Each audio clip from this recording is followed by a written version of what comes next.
What's going on YouTube? Jacob, Vindictive Dueling 2011 here, and today I'm going to be starting a new series where I talk about certain rulings and specifically talk about rulings that I got at regionals or locals or whatever. And even though it's been about 2 weeks time since the last Chicago or Illinois regional that got held in Tinley Park this time. Um, it might be 2 weeks time, but I just figured start introducing maybe a new series to where I get to teach some Yu-Gi-Oh players how certain rulings go and show that judging is actually not that hard of a job. So during that regional, I wrote down every single ruling question I got, except for maybe a couple, and sure enough, these were the questions that I got, and these were a lot of questions. First question was Black Horn of Heaven versus a Dragon Ruler Special Summon. The thing with Black Horn of Heaven is it's worded exactly like Thunder King, where it'll have to stop the summon, the inherent summon, as Dragon Duel's Girl explained it. How it's just worded is just like Thunder King, so you can't stop a special summon by effect. The next one was Lad versus Goza match, tributing a Gores, and the guy used Soul Exchange on his opponent's monster. And first of all, you can't do that with Lad because you are attempting to summon a light monster from your hand while you control a dark monster. You can't do that. And once Lad would hit field, I would have to say it leaves field, because Goes the Match says you can only control one attribute. Then the second one is Safe Zone on opponent's monster. Can that monster still make a direct attack? Yes, it can, because of the fact that when Safe Zone is referring to the opponent, it is referring to the opponent of the person that controls Safe Zone. And that's going to apply to another card that I'm going to bring up later. Next is a Malefic Summon versus Skill Drain. Yes, you can Malefic Summon. It will not spawn and then just instantly die, or you can't not summon it. You can summon it because it destroys itself. It goes off and it's like, okay, I summon the field, there's no field spell, I'm dead. But with Skill Drain, it negates that, so it stays on field. Then there is the next one, which is Malefic Summon versus T-King, same person. And yes, you can T-King because it's an inherent summon, it's not an effect summon. The next question I got, this is one of those ones where it's like, judging is easy. Somebody asked if you can chain Infestation Pandemic to Infernity Barrier. First of all, Spell Speed 2 is slower than Spell Speed 3. You cannot chain slower spell speeds to a higher, faster spell speed. There's Spell Speed 1, Spell Speed 2, and Spell Speed 3. And the best way I could describe it is Spell Speed 1 would be like normal spell cards like Monster Reborn, Dark Hole, Heavy Storm. Spell Speed 2 is like monster effects, trap cards, a lot of the quick effects that you can activate, like on your opponent's turn, and just faster, and just do whenever you want almost. And that's cards like Mystical Space Typhoon. What's one that's during either player's turn for a monster effect? I can't think of one for some reason. I would almost just go out and say Bujinji, Crane, Honest. Those are spell speed 2s. The standard trap is spell speed 2. So that's just the idea of chain links. Then, the next one was Bottomless versus Necro Valley. This one I had a little bit of trouble thinking about, but how I ruled it is that the Bottomless does work because at the time that it's summoned, it successfully hit field. The moment it hits field, it gains that boost, and at that time, you can activate Bottomless Trap Hole, because the guy summoned Recruiter asked if he could Bottomless it. I said he could. I hope I'm right on that. Please feel free to comment, say if I'm wrong about something. I'm still a beginner judge. I just became a judge within this year. Then there is Draco, the Kokimera Draco versus Doom Caliber. It goes off at the end, so Doom Caliber would have to negate. Um, Doom Cal under Breakthrough versus Tempest. It's one of those other weird ones. Breakthrough skill negates Doom Cal's effect, and just like Valor, it'll follow it to the grave because it activates on field, resolves in grave. So it's going to have to tribute itself for cost, but it's not going to stop Tempest from summoning. Ophion versus level mod. I think that was like a Trigodia ruling. I forgot. It was one of those like stupid ones. I'm just gonna say that straight up. Like I forgot what it was. It was probably something like Insectors where they gain extra level. Oh no, it was. Now I remember. It was Constellar. They were using their cows to put them to level 5s. I don't see what the problem was. The monster was summoned. They just were asking me, and it's like by the end they were just like, I could tell they were like, this is a pretty stupid question.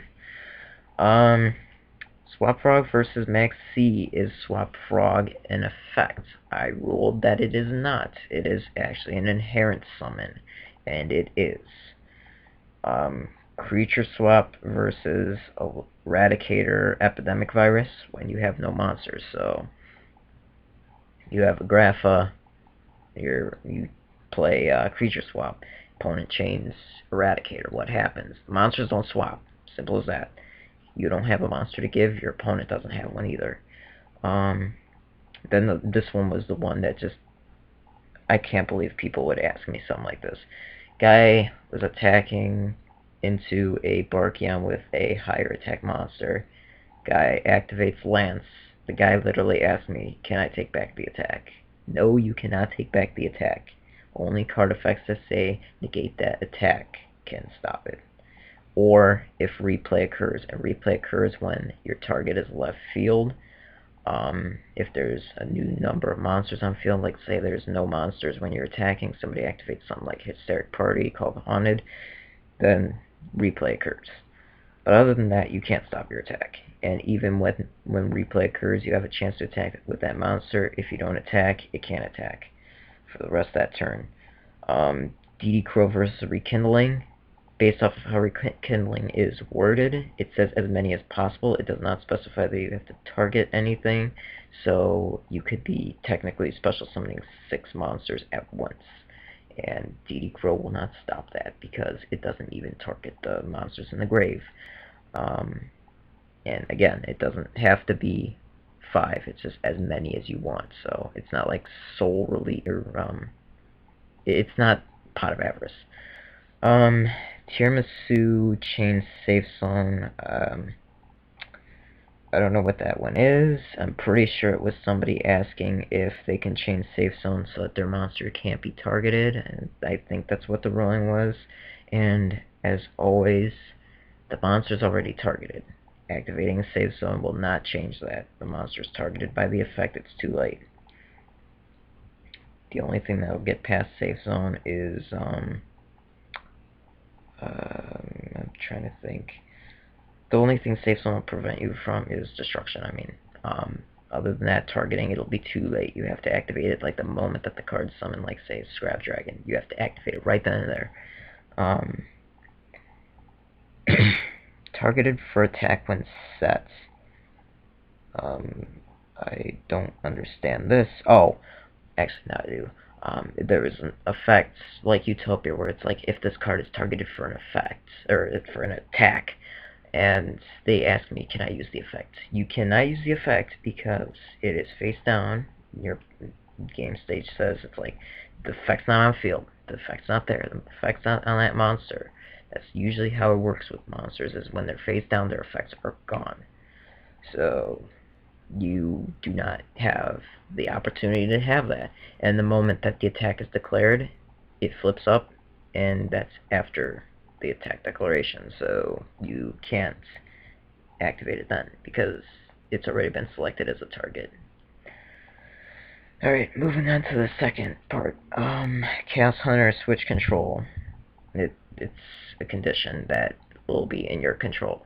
Now the controller of Chaos Hunter opponents can't remove from play cards. Simple as that. Mechanics of fire formation trap cards. I don't. This person, I spent way too much time with them trying to explain how fire formation, traps worked, and he basically was like debating on whether or not what time he's using it and stuff like that, and how he was telling me it. I declared and ruled that he said that he activated these fire formation cards on the attack declaration. He didn't declare that it was damage step, he said on the attack, so that's the time, and that allowed his opponent to chain Phoenix Wing Wind Blast, which was his big mistake. So I spent like probably 2-3 minutes on him just trying to explain about how there's a damage step and then the attack declaration and what times you can activate the fire formations, and yeah. Then there was somebody that had a ruling about Majolches being an effect that activates in the grave versus being a condition. I got appealed when I said that it was an effect that activates, so that means that Soul Drain will work because it can't activate. And that's what they do. They activate in grave and they return themselves to deck. I got appealed on that and that was right. The Kirkan Extra Normal Summon. Now this one was tricky. I had to look at it a few times, but based off of what I remember from before, I stuck with what I learned. And that was that even if Kirkan leaves field, you still get that Extra Normal Summon if the effect has been successful. So you banish your monster, you added one back, you think it Valored, you get to normal summon again. But based off of how it was worded, I can see why the guy was arguing and why he wanted to appeal my ruling, because of the fact that it says it gains this effect. It can activate to normal summon again. So it's like it has to activate to normal summon. But yeah, that was kind of complicated to look at, but it's like that's the ruling. So just to let you know, Kirkion that goes off is another caster. Somebody asked if title targeted itself for special summon. No, it does not. When a monster is special summoning itself by effect, it is not necessarily targeting itself. It's just special summoning. It's not special summoning another monster, it's not targeting. Period. Double Mirror Force. Somebody asked if they can use Mirror Force in the same chain. Yes, you can. It is in response to the attack. It's not chaining to another card, but it's the fact that you are responding to the attack. The attack is the thing that started off that entire chain when you activated the first Mirror Force. It's all response to the attack. So yes, you can activate as many Mirror Forces, Dimensional Fissures, and negate attacks as you want. Then there's Safe Zone versus Exploder Dragon. I really didn't understand why this person was asking me about this. They were more concerned about the targeting aspect than the fact that Safe Zone protects from destruction too. So that one, it saves the monster that's going to be destroyed by Exploder Dragon. Alright, then this one, we had 3 floor judges total on this guy. Fusiler Dragon, the level 8, 2800, you can normal summon it or set it, and it halves its attack and defense.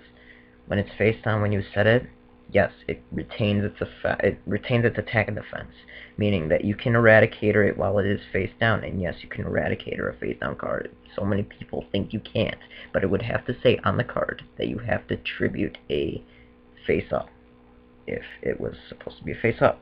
Other than that, the fact that it goes to grave, you're verifying that it fulfills the criteria of the card. So therefore you can activate it on a set card, just like Icarus attack. Yeah, we had 3 judges, 3 floor judges on that, and we were all right. So that's the ruling for that. And then the next one was Xyz Summon versus Kaiser Coliseum. This was a pretty simple ruling because I dealt with it a few days on Dueling Network prior to being asked this, and that is that if you control 2 monsters prior to Kaiser Coliseum that your opponent controls, and they have one monster on the field, then you can overlay. The main thing that you need to know about Kaiser Coliseum is that so long as you are not occupying or attempting to occupy another zone, you can summon. So if you're taking 2 monsters and just overlaying them to just remove a monster off the zone, that's fine. Okay, then we go on to the next piece of paper. Bujin turtle on a set Bujin. No, you cannot target a set Bujin because you need to have the game state saying that is a Bujin card. And I don't have turtle in front of me, but I'm pretty sure it says face up. Mermail cost versus breakthrough skill. Yes, cost goes through. The discarding for the effect still goes, meaning that you can pitch an infantry, a marksman, a Gandhi, anything, and it'll go off. But the effect of that monster that discarded it will not. Failed priestess summon and temperance. I'm trying to remember.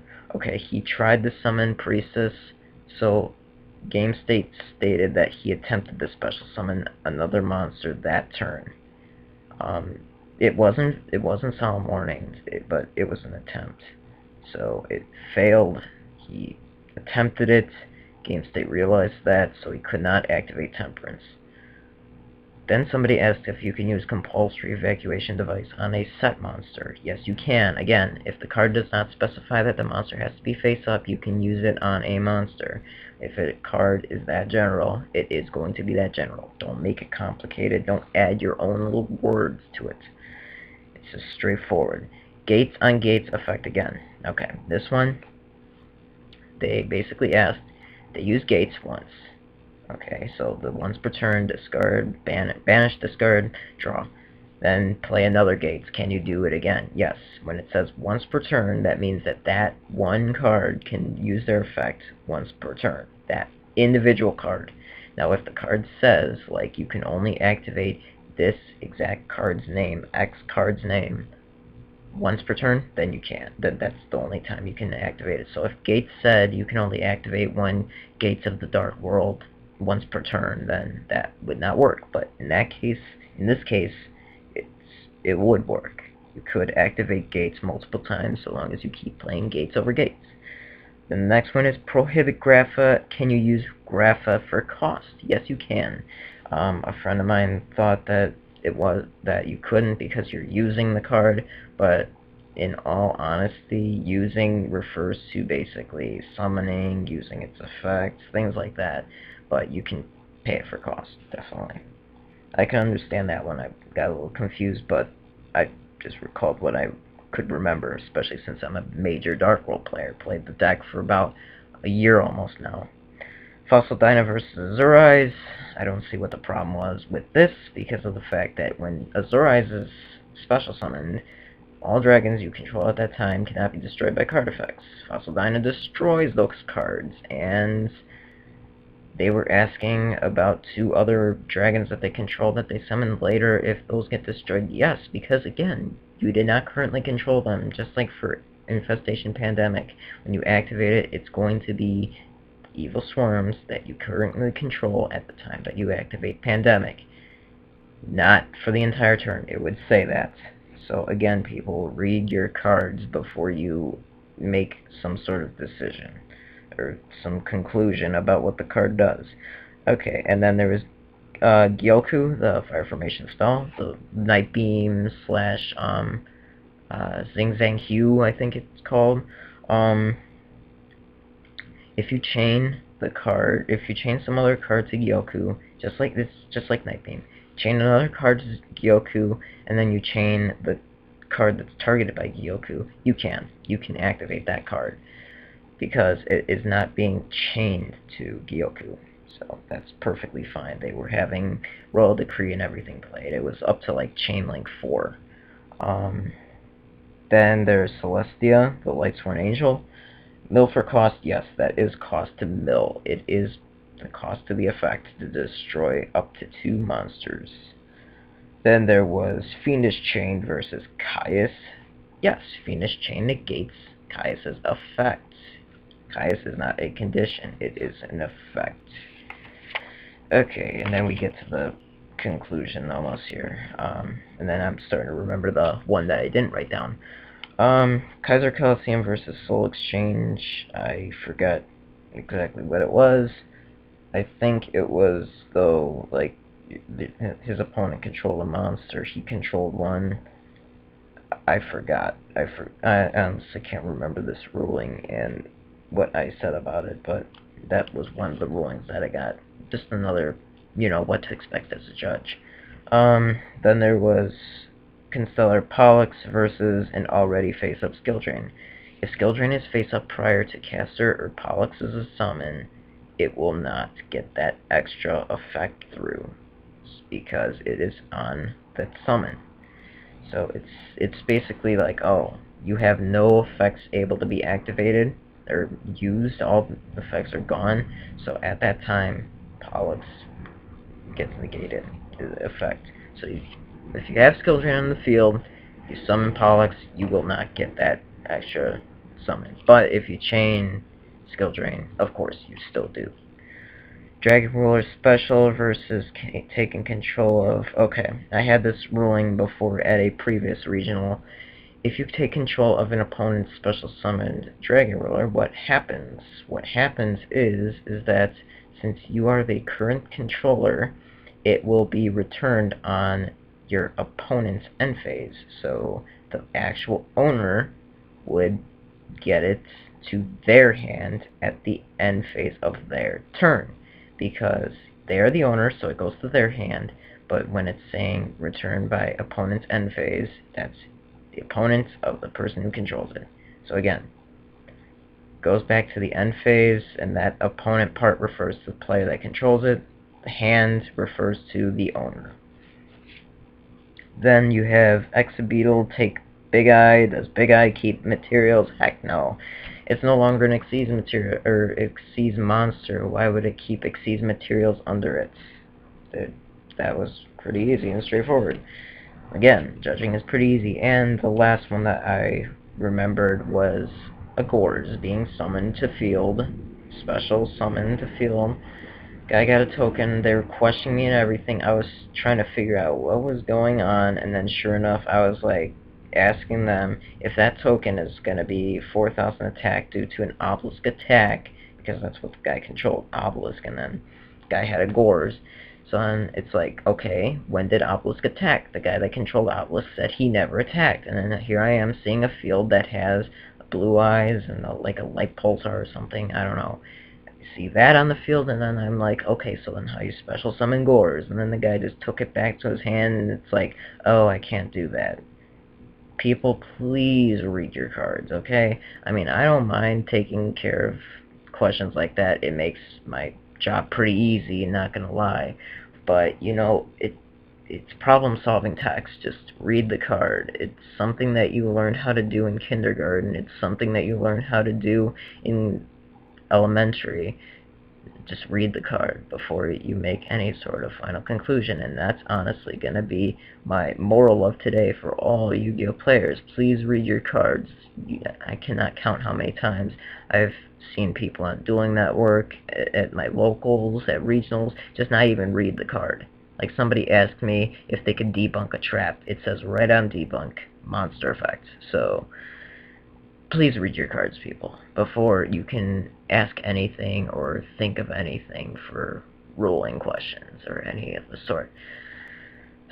So, that was my judge call, judge calls, at the Tinley Park Regional at Chicago, 2 weeks ago from, about today, not last Sunday, but Sunday before. But anyways, those were the questions I got. I got appealed on 3, maybe 4, I'm pretty sure it was just 3 though, but those were the questions. They're pretty easy, especially if you know a lot about this game, and being a judge is pretty fun. It's just, tiring at the end of the day. Your legs are sore, and you get a headache sometimes. It depends on how active you are too, and I'm not very active, honestly.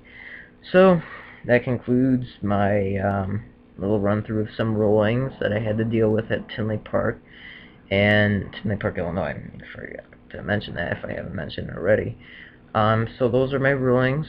Be sure to like, comment down below, and subscribe, and tell me if you guys like this kind of video where I cover rulings. Sorry that it is a 25-minute video, but it was a lot of rulings as opposed to one that I had prior at a countryside Illinois regional, and I had like probably 8, 10 questions there as opposed to however many I just read off to you guys. But be sure, tell me if you like this kind of thing. I mean, it helps to give you some rundowns of certain rulings. It helps you teach you certain predicaments. And usually, when you get one predicament, it's like you can kind of judge things off of how that one situation worked. Like Black Horn of Heaven with Thunder King, they're worded the same way, so they're the same. They have the same ruling, except maybe for chain links and trap versus monster effect. But either way, so again, tell me if you like it. If you do, I'll be sure to post up some more, and I'll be covering a lot more rulings. And as a certified judge, I might just take some ruling questions. I've been asked a few. I forgot to mention some of them in the video, like Miss Valley Falcon and the Dragon Rulers, but it's something that I'd like to cover. It helps. I'm pretty sure it would be very beneficial to learn more about Yu-Gi-Oh! Rulings, so in that way you can help have the game run smoothly and know what you're doing and know your combos. So, again, and I repeat it too many times, just tell me if you like it and you'll get more in the future. And if you do want more in the future, be sure to subscribe, and I should have more out in the future. But for now, this is Jacob, Vindictive Dueling 2011, signing out.